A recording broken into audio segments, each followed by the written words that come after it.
अस्सलाम वालेकुम, मैं हूं मरियम नवाज और आज तारीख है 14 अगस्त 2025।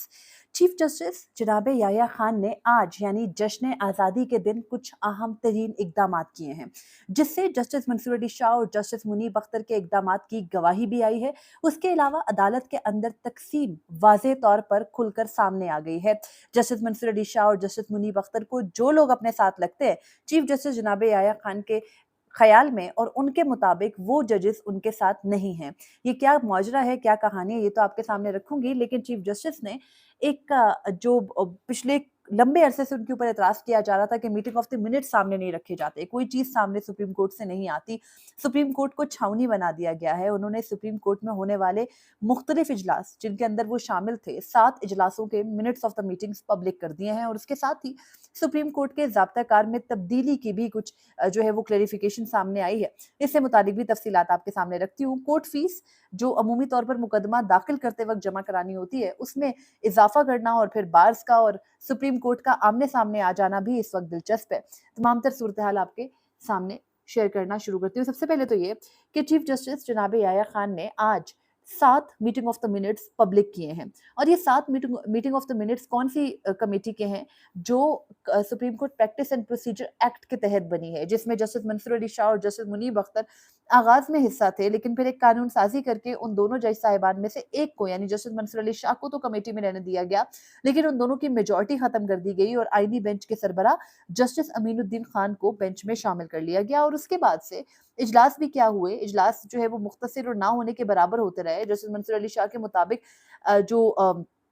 अभी हाल ही में जो उनके मुताबिक जो 26वीं आईनी तरमीम के वक्त मुकदमा जो है वो फिक्स किया गया, उनके मौकिफ को भी मीटिंग ऑफ द मिनट्स का हिस्सा बनाया गया। उनका रूल से मुतालिक क्या मौकिफ था, उनका ज़ाब्तों से मुतालिक क्या कहना था, उस सब को भी इसका हिस्सा बनाया गया। और वो मशहूर ज़माना कस्टम एक्ट्स का मुकदमा, जिसमें जस्टिस मंसूर अली शाह और जस्टिस अकील अब्बासी और जस्टिस आयशा मलिक के बेंच ने जनवरी 2025 में चीफ जस्टिस जनाब याया खान, जस्टिस अमीनुद्दीन खान, जस्टिस जमाल मंदोखेल और जस्टिस मोहम्मद अली मजहर को तौहीन अदालत का नोटिस जारी करने पर क्लैरिफिकेशन मांगी थी कि उनको तौहीन अदालत का नोटिस क्यों ना किया जाए। उस मामले को भी खुलकर चीफ जस्टिस जनाब याया खान ने अवाम की अदालत में रख दिया है। उनका मौकिफ बड़ा दिलचस्प है, पहले वो आपके सामने रखती हूँ। हुआ कुछ यूं आज कि अचानक, यानी आज छुट्टी का दिन था, लेकिन क्योंकि चीफ जस्टिस फरमाते हैं कि हमें तो शुक्र पड़ना चाहिए कि हमारी अदालतें काम कर रही हैं, तो उन्होंने भी काम करते हुए आज के दिन यानी गजटेड ऑफ पर कुछ वजूहात सामने रखी। जो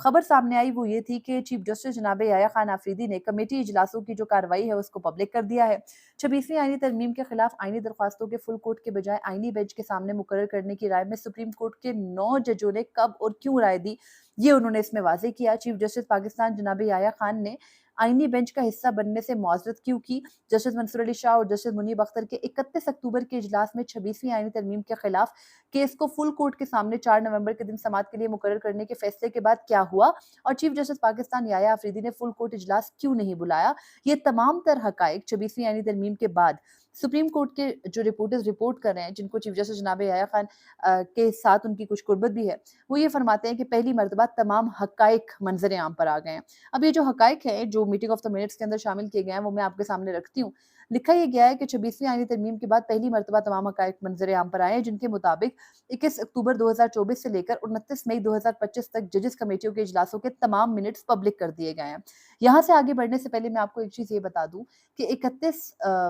अक्टूबर से लेकर 29 मई 2025 के बाद, यानी अब मई के बाद जून, जुलाई, अगस्त, इन 3 माह के कमेटी मिनट्स इसलिए पब्लिक नहीं किए गए कि अब कोई कमेटी इजलास होता नहीं है। अगर कोई मामला तय करना होता है जज साहिबान ने, तो वो बस चीफ जस्टिस जनाब याया खान बैठकर तय कर लेते हैं और जस्टिस मंसूर अली शाह को बता दिया जाता है कि बाय मेजॉरिटी ये फैसले तय पा गए हैं, क्योंकि अब ज़ाब्तों के मुताबिक मेजॉरिटी जो फैसला करेगी वही है। तीसरे जज साहब की राय को कैसे एक्सक्लूड कर दिया गया, इसके बारे में ताहाल है तो खामोशी, लेकिन अब तीसरे जज साहब की राय ली ही नहीं जाती, क्योंकि पता है वो कॉन्ट्रडिक्ट करते हैं और पता है कि उनकी राय को खातिर में भी नहीं लाना। बहरहाल,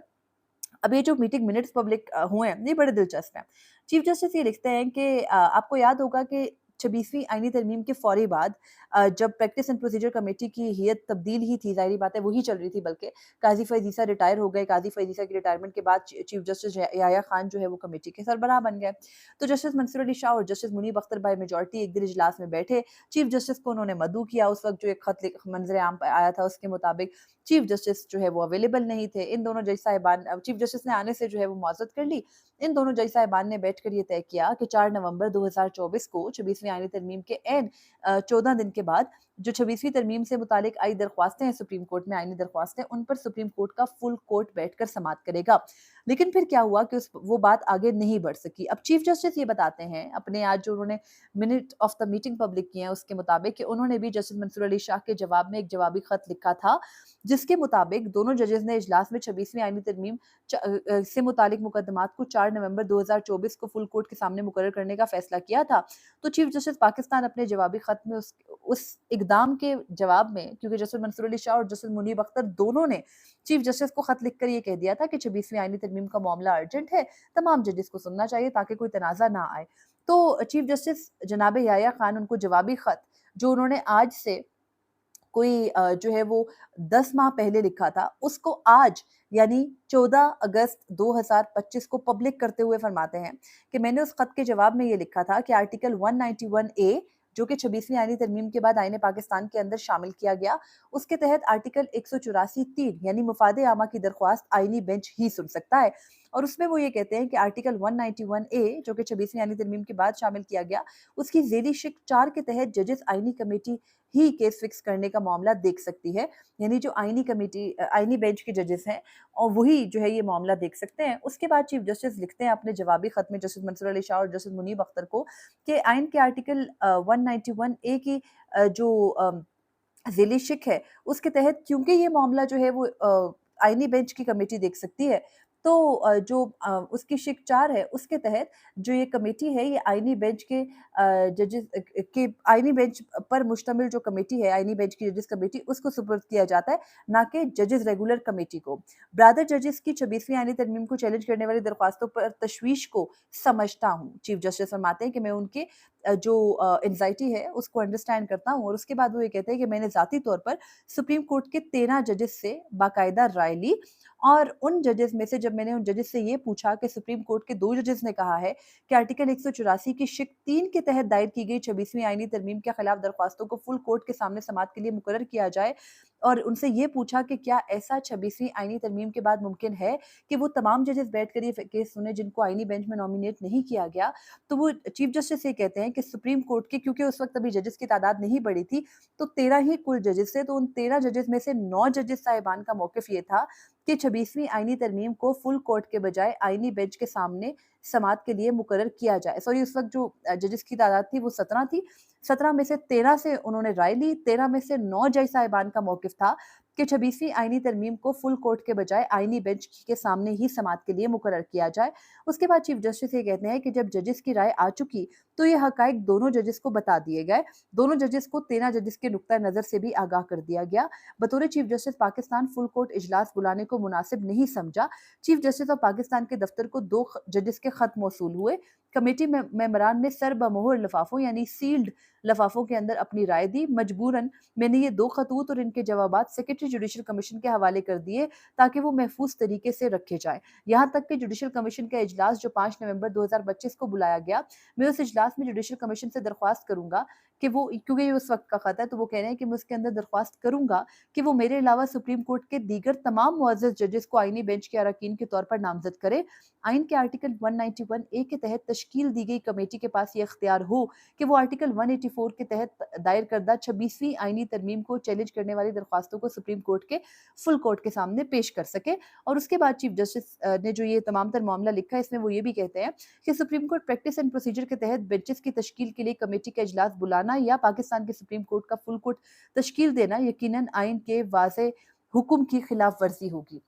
बात सिर्फ इतनी सी नहीं है, चीफ जस्टिस ये भी लिखते हैं कि मैंने मुनासिब नहीं समझा कि मैं फुल कोर्ट इजलास भी तलब करूं और वो इसलिए मैंने तलब नहीं किया, मैंने फुल कोर्ट इसलिए तरतीब नहीं दी कि पब्लिक, जो कि आम पब्लिक है, उसको बातें करने का मौका मिलता, जो कि माजी में भी सुप्रीम कोर्ट के ऊपर बातें करती रही और जजेस के दरमियान जो एक कॉलेजियलिटी है, एक हम-आहंगी है, वो भी, जो कि इस वक्त बहुत ज़्यादा हमें उसकी ज़रूरत है, वो भी इफेक्ट होती। अब इस तमाम तर मुद्दे और मामले को आपके सामने पढ़ देने को मैं बहुत आसान लफ्ज़ों में ये समझाना चाहती हूँ कि चीफ जस्टिस जनाब याह्या खान इस बात का एतराफ़ कर रहे हैं नंबर 1 कि जब वो चीफ जस्टिस बने थे, तो 17 में से सिर्फ़ 9 जजेस जो है वो उनके हामी थे और उन 17 में से 9 जजेस के हामी होने का मतलब और बाकी 8 का हामी होने का ना मतलब ये है कि उस वक़्त भी जजेस के दरमियान एक मज़ाहमत मौजूद थी और जो 8 जजेस उनके साथ नहीं थे, उनमें बिल्कुल भी जस्टिस मोहम्मद अली मज़हर और जस्टिस हसन नज़र रिज़वी को आप शामिल ना करें। उनमें उस वक़्त जस्टिस मलिक शहज़ाद, जस्टिस इरफ़ान सआदत वग़ैरह जो जज साहिबान उस बेंच के अंदर शामिल नहीं थे, वो जज साहिबान भी जस्टिस मंसूर अली शाह के साथ थे और जो बाकी जजेस थे, जिनमें जस्टिस मोहम्मद अली मज़हर,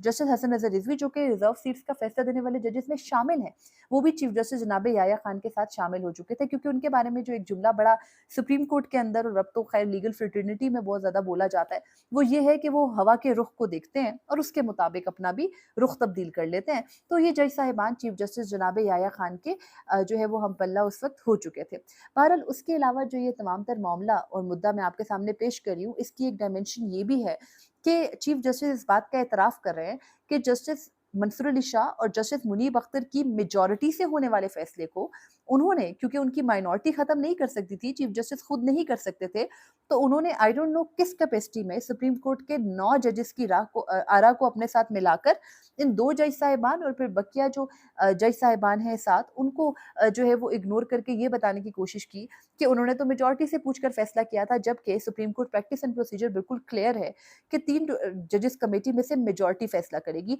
तो जस्टिस मंसूर अली शाह और जस्टिस मुनीब अख्तर का वो फैसला जिसमें उन्होंने कहा था कि 26वीं आईनी तरमीम फुल कोर्ट के सामने मुकर्रर होनी चाहिए और फुल कोर्ट के सामने मुकर्रर होने से मुफादे आमा के मुकदमे को कोई आईनी शिक नहीं रोकती है। इस बात को चीफ जस्टिस जनाब याह्या खान ने अज़ खुद जो है वो तशरीह करते हुए बता दिया कि ऐसा कुछ नहीं है और 26वीं आईनी तरमीम को तस्लीम भी कर लिया है।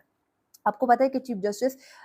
जो मौजूदा चीफ जस्टिस हैं, जब वो उनको लाने का फैसला किया गया, तो 3 शराइत जो बड़ी सिंपल उनके सामने रखी गई थी, वो ये थी कि नंबर 1 वो बिल्कुल भी जो है वो इस निज़ाम के रास्ते में कोई रुकावट नहीं बनेंगे। 26वीं आईनी तरमीम को मनोअन ज़ाहिरी बात है कि तस्लीम करने के अलावा उनके पास कोई और रास्ता नहीं था और दूसरा ये कि जो आखिरी मामला था इसके अंदर वो ये था कि वो 9 मई से मुतालिक जो रियासती मौक़िफ़ है, उसको बिल्कुल भी नहीं छेड़ेंगे। इन चीज़ों के ऊपर जब उन्होंने इत्तेफ़ाक किया, तो उस इत्तेफ़ाक के बाद ही वो चीफ जस्टिस की कुर्सी पर आकर बैठे और आज उस मसनद पर बैठने के से मुतालिक उन्होंने मुख्तलिफ एतराफ़ात भी कर दिए। उन्होंने मान लिया कि चीफ जस्टिस ने अपने जो इक़दाम हैं, यानी उनके साथी जजेस जस्टिस मुनीब अख्तर और जस्टिस मंसूर अली शाह, उनके फ़ैसले को वो इसलिए नहीं मान सकते थे क्योंकि फिर लोग सुप्रीम कोर्ट के ऊपर बातें करते हैं और ऑलरेडी वो बातें बहुत ज़्यादा होती हैं। और मैं आपको ये बताऊँ कि जनरल पब्लिक तो आज भी सुप्रीम कोर्ट के ऊपर मुकम्मल तनकीद करती है। वो लोग इस इक़्तिदार के कुछ लोग, कुछ हामी जो है वो अफ़राद हैं जिनका खौफ इतना ज़्यादा था कि अगर वो बात करेंगे तो फिर मसला जो है वो कुर्सी का पड़ सकता है। और उसके अलावा सुप्रीम कोर्ट ने आज ही जो सुप्रीम कोर्ट रूल्स हैं उनमें तब्दीली का नोटिफ़िकेशन भी एक जो है वो सामने आया है, क्योंकि ये खबर 2 रोज़ कबल है, लेकिन इससे मुतालिक एक वज़ाहत ये सामने आई है कि सुप्रीम कोर्ट के अंदर जो केस दायर होने की फ़ी है, अब उसमें जो है वो इज़ाफ़ा हुआ और हमने देखा कि बार काउंसिल्स इससे मुतालिक सुप्रीम कोर्ट बार जो कि वैसे तो हर इक़दाम में साथ होती है, अब वो इस मामले पर शोर कर रही है क्योंकि जहाँ कहीं भी वकला के लिए मसाइल आते हैं ना, वहाँ पर वो जो है वो शोर ज़रूर डालते हैं और वो कहते हैं कि भई जनरल पब्लिक इतनी फ़ी नहीं दे सकती, आसान इंसाफ़ और फ़ौरी इंसाफ़ और सस्ते इंसाफ़ के रास्ते में आप रुकावट डाल रहे हैं। तो सुप्रीम कोर्ट ने उसकी क्लैरिफ़िकेशन ये दी है कि हमने केस दायर करने की जो फ़ी बढ़ाई है, दीगर जो मुकदमात के ऊपर जुर्माने वग़ैरह बढ़ाए हैं, वो इसलिए बढ़ाए हैं कि इससे पहले सुप्रीम कोर्ट ने ये किया नहीं, पिछले 30 साल से यही निज़ाम चल रहा है। और उसके अलावा जो सुप्रीम कोर्ट के रजिस्ट्रार ऑफिस है, उसको भी एक अजीबो-गरीब किस्म का जो है वो इख्तियार दे दिया गया है। उनको इख्तियार ये दे दिया गया है कि अगर उनको लगे कि कोई ऑर्डर जो है वो एक्स पार्टी ऑर्डर है, यानी एक फरीक को सुनकर फैसला किया गया है, तो रजिस्ट्रार ऑफिस के पास ये इख्तियार होगा कि वो एक फरीक को सुनकर किए गए फैसले को खुद अगर उसको कोई कन्विंस कर ले, तो वो जो है वो उस फैसले को ख़त्म कर सकता है। तो ये एक अजीबो-गरीब किस्म के इख्तियार है। माज़ी में इस बात के ऊपर बहुत ज़्यादा एतराज़ होता रहा कि रजिस्ट्रार जो है, बाकायदा सुप्रीम कोर्ट के फैसले मौजूद हैं कि रजिस्ट्रार जज नहीं होता, रजिस्ट्रार इंतज़ामी अमूर देखता है, रजिस्ट्रार के पास फैसले देने का कोई इख्तियार नहीं है। जस्टिस मंसूर अली शाह की अपनी इस बारे में जजमेंट्स हैं, वाज़ेह मौक़िफ़ है, काज़ी फ़ाइज़ ईसा का भी यही मौक़िफ़ था। वैसे तो चीफ जस्टिस जनाब याह्या खान का भी यही मौक़िफ़ था, लेकिन जब से वो जज चीफ जस्टिस बने हैं, तब से उनका जो स्टाइल है ना, वो इंतहाई किस्म का ब्यूरोक्रेटिक है और उसके अलावा जो अभी तक वो इक़दामात करते आए हैं, उसमें उन्होंने अपने ऑफ़िस और अपने जो रजिस्ट्रार का ऑफ़िस है, उसको मज़बूत करने की हर मुमकिन कोशिश की है। अब मीटिंग ऑफ द मिनट्स जो मैंने आपके सामने रखे वो एक तो 26वीं आईनी तरमीम मुकर्रर करने से मुतालिक था, लेकिन दूसरे जो अहम मीटिंग ऑफ द मिनट्स थे वो कस्टम एक्ट्स का मुकदमा जो जस्टिस मंसूर अली शाह, जस्टिस आयशा मलिक और जस्टिस अकील अब्बासी ने टेकअप किया। फिर हमने देखा उस खौफ में क्या-क्या कुछ नहीं किया गया था, उस मुकदमे से मुतालिक भी जो है वो तफसीलात सामने आई और उसमें भी जस्टिस मंसूर अली शाह ने कैसे अपना मौक़िफ़ वाज़ेह रखा। एक नया बेंच जो है वो चीफ जस्टिस ने अचानक बना दिया और उसमें कोई क्लैरिफ़िकेशन नहीं रखी कि आपने कैसे फ़ैसला किया था कि जिन जजेस के खिलाफ तौहीन अदालती कार्रवाई की बात की थी सुप्रीम कोर्ट के बेंच ने, उन्हीं जजेस पर मुश्तमिल जो है वो आपने बेंच बनाया। जस्टिस अतर मनल्ला को भी बेंच में शामिल किया गया था तब for the last time I think so. और उसके बाद 29 मई तक जितनी मीटिंग्स हुई, उन मीटिंग्स के अंदर सुप्रीम कोर्ट के जो रूल्स हैं, प्रैक्टिस एंड प्रोसीजर के रूल्स हैं, वो सब बने और जब वो रूल्स भी बने तो उनमें जस्टिस मंसूर अली शाह ने इख्तिलाफ़ किया, रजिस्ट्रार को दिए जाने वाले जो इख्तियारात हैं उन पर इख्तिलाफ़ किया, लेकिन जस्टिस मंसूर अली शाह के सिर्फ़ एक एतराज़ को जो है वो कैटर किया गया, बाकी तमाम मामलात पर जस्टिस याह्या अफ़रीदी और जो जस्टिस अमीनुद्दीन ख़ान हैं, उन्होंने अपने आईनी दिमागों को इस्तेमाल करते हुए सुप्रीम कोर्ट के रूल्स और उसके अलावा प्रैक्टिस एंड प्रोसीजर के रूल्स हैं, वो मुरतब कर दिए जिनके मुताबिक अब अगर चीफ जस्टिस मुल्क में नहीं होंगे, तो वो अपनी जगह किसी को नॉमिनेट करके जाएँगे और उनके नॉमिनेटेड जो जज साहब हैं वो या उनकी बनाई गई कमेटी उनकी अदम मौजूदगी में फैसले करेगी और कायम मुकाम चीफ जस्टिस के इख्तियारात को भी ख़त्म कर दिया गया है और इन तमाम तर चीज़ों को कबूल किया है चीफ जस्टिस ने। तो अदालती महाज़ पर अब दोबारा से एक गरमा-गर्मी है, जिस तरह चीफ जस्टिस ने ये minute of the meeting public किए हैं, इसके बाद कोई खामोशी दूसरी जानिब से भी जो है वो हमें नज़र तो नहीं आएगी क्योंकि ये तो फिर अगेन वन साइडेड कॉरेस्पॉन्डेंस है। इसके जवाब में कुछ हुआ, नहीं हुआ, उससे आगे मामलात किस तरह बढ़े, मई से लेकर आज अगस्त तक के मीटिंग ऑफ द मिनट्स कहाँ हैं, इजलास अब नहीं हो रहे, जस्टिस मंसूर अली शाह की ज़रूरत ही नहीं रही। क्या in meeting of the minutes या इन फैसलों के बाद जो सुप्रीम कोर्ट की प्रैक्टिस एंड प्रोसीजर कमेटी है, वो मुकम्मल तौर पर गैर फ़ाल हो चुकी है और आज जो आपने रूल्स जो है वो सुप्रीम कोर्ट के अमेंड किए, जिनके मुताबिक अब आइंदा एक से ज़्यादा नज़रसानी दरख्वास्त दायर नहीं हो सकती किसी मुकदमे में, इन सारी चीज़ों के ऊपर क्लैरिटी जो है वो कौन लाएगा? और उसके अलावा एक और अहम चीज़ ये है कि पूरे की पूरी सुप्रीम कोर्ट के अंदर इस्लाहात के नाम पर जो अवाम के लिए ज़्यादा मुश्किलात पैदा कर दी गई हैं, अब उनको किस तरह से कैटर किया जाएगा? कितना सस्टेनेबल है ये पूरे का पूरा सिस्टम जो चीफ जस्टिस ने जो है वो बनाया? उसके अलावा जो एडवोकेट ऑन रिकॉर्ड्स हैं, उनके लिए शराइत जो है वो ख़त्म कर दी गई, टेस्ट की शर्त ख़त्म कर दी गई है। तो ये सारे मामलात बार ये कहती है कि हमें तो किसी भी चीज़ पे जो है वो हमसे मशवरा किया ही नहीं गया। हालाँकि सुप्रीम कोर्ट बार हमेशा से एक जो है ना वो मेन स्टेक होल्डर कंसिडर होती है और उनसे मुख्तलिफ अमूर के ऊपर मशवरा भी किया जाता है, लेकिन इस मरतबा ऐसा नहीं किया गया। तो ख़ैर ये वो चीज़ा-चीज़ा चीज़ें थी जो मैंने आपके सामने रखी। जस्टिस मंसूर अली शाह और जस्टिस मुनीब अख्तर के मौक़िफ़ की तायद आज चीफ जस्टिस याह्या ख़ान ने अपने ख़त के अंदर भी कर दिया और अपनी बेबसी का इज़हार भी कर दिया है कि उन्हें पब्लिक के कमेंट से इतना फ़र्क पड़ता है कि उन्होंने 26वीं आईनी तरमीम पर फुल कोर्ट इजलास तक नहीं बुलाया। तो ये तमाम तर मामलात थे। अपने फ़ीडबैक से ज़रूर आगाह कीजिएगा। फ़िलहाल मुझे इजाज़त दें। अल्लाह हाफ़िज़।